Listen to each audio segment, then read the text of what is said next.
I'm Andrew Teo, and I'm in no way connected to any opposition party. But tonight, I was reminded by my wife to tone down on the way I ask questions. Because the previous dialogues were closed doors. Today is, media covered. So, and in no way was I influenced by Amos Yee. I was born before him, remember? We couldn't tell. How nice, thank you. Okay, seriously, I have 3 young kids. We have 3 young kids. And I love my country very much. So that's why I have to speak up. Tonight I came with a very heavy heart. Pardon me for reading straight from this, if not I'll forget. Is that from your wife? From my reading straight. Yeah, go ahead. About 10 years ago, I asked my MP about foreign talents infiltrating all levels and across sectors. 10 years ago, I already saw that coming. And in the small bomb shelter underneath Telok Blangah CC, the audience, 300 of them literally, pardon my pun, literally exploded into an applause.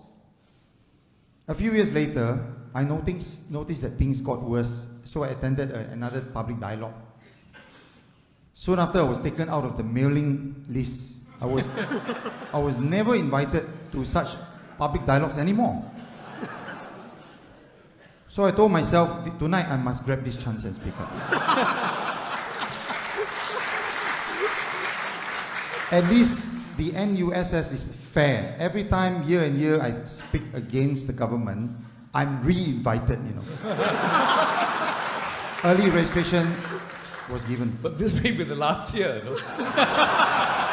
Can you remember what I said about no speeches? Yeah. No, okay, but we so, really time is running out. Okay. Could you get to the question? We have a union organization, I think it's the NTUC or what, said that we have 300,000 PMEs displaced from their jobs.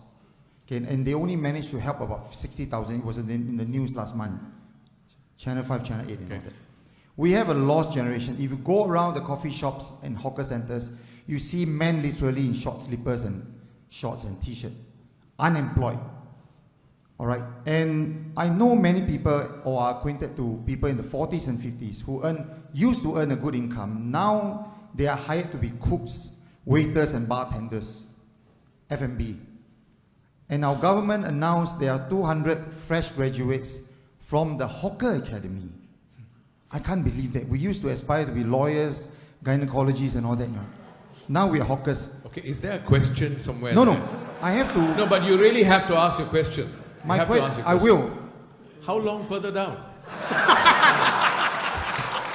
3 more sentences. You allow. Okay, 3 more. 3 more sentences. Okay. All right. Will the government please tell me, not just by slowing down FT intakes, retrain PMEs, giving away grants to employers that hire Singaporeans over 50, etc., will the government please promise us, this GE, that Singaporeans will be given jobs first and not allow hirers to hire foreigners that are basically cheaper than us? And one last thing, this is the third sentence. Although I may not agree with GSE, I like to say this. I've spoken to many grassroots leaders that in fact, the very thing that our government embraces, which is the FTs, foreigners, new citizens, all of that, could be their greatest threat, because when the time is right, when they grow big enough, they will push their rights and form their own political parties. Thank you. Okay.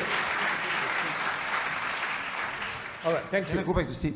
I think you should.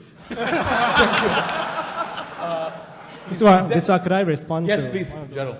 Okay, I think one of the many things I learned in the past 4 years in Parliament, and I think a lot of my colleagues from Workers' Party in Parliament as well have learned, is that there are no easy solutions, and sometimes it's very easy to be able to come up with an idea, but when you actually dive into the trade-offs that are needed, it becomes a lot harder.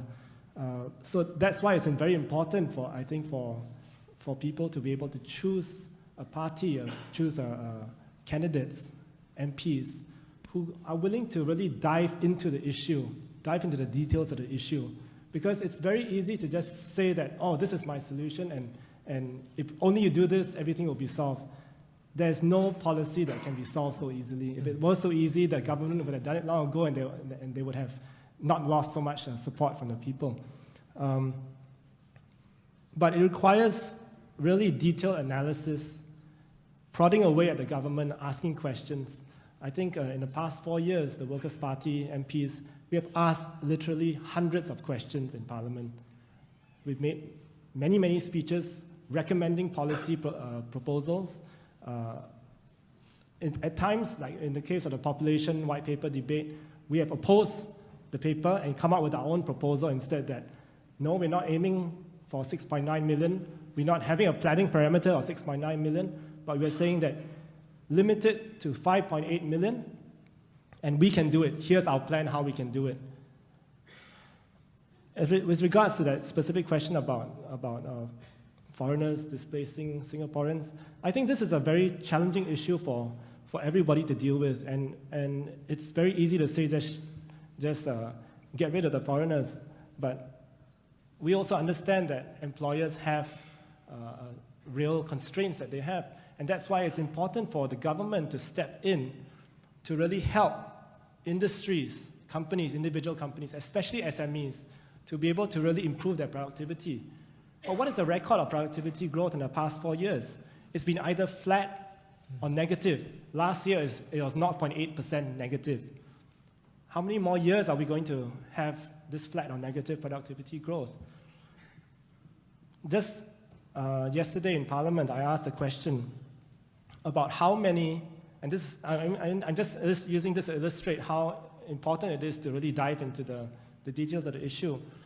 I asked how many employment pass applications had been approved within 7 days of the mandatory 2-week advertisement period on the Jobs Bank.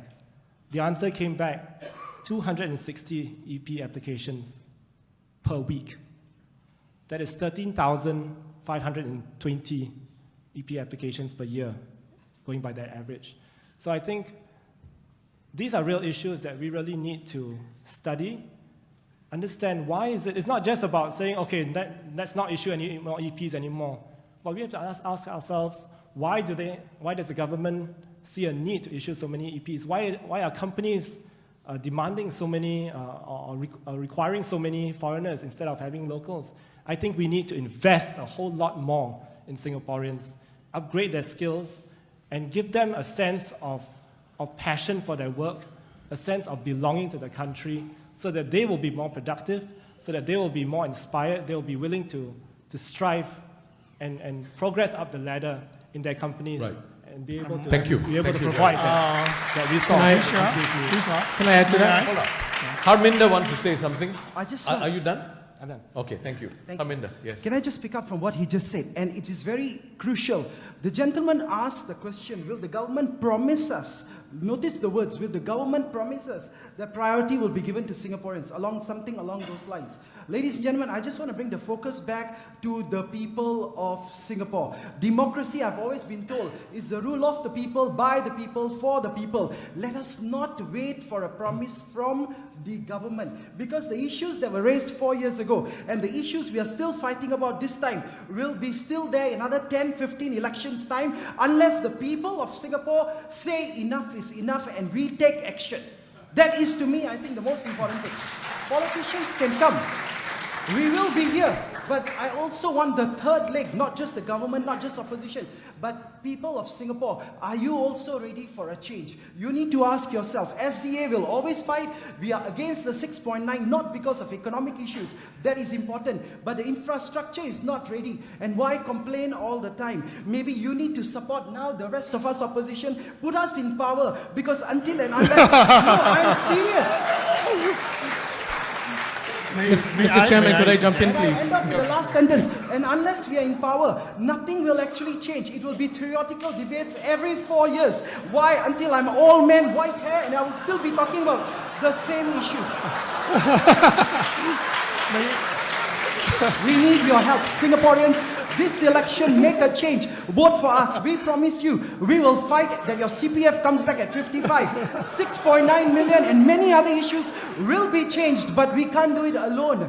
We need every Singaporean support us. Thank you. May, Mr. Chairman, can I step in, Mr. Chairman? Your hair is already white.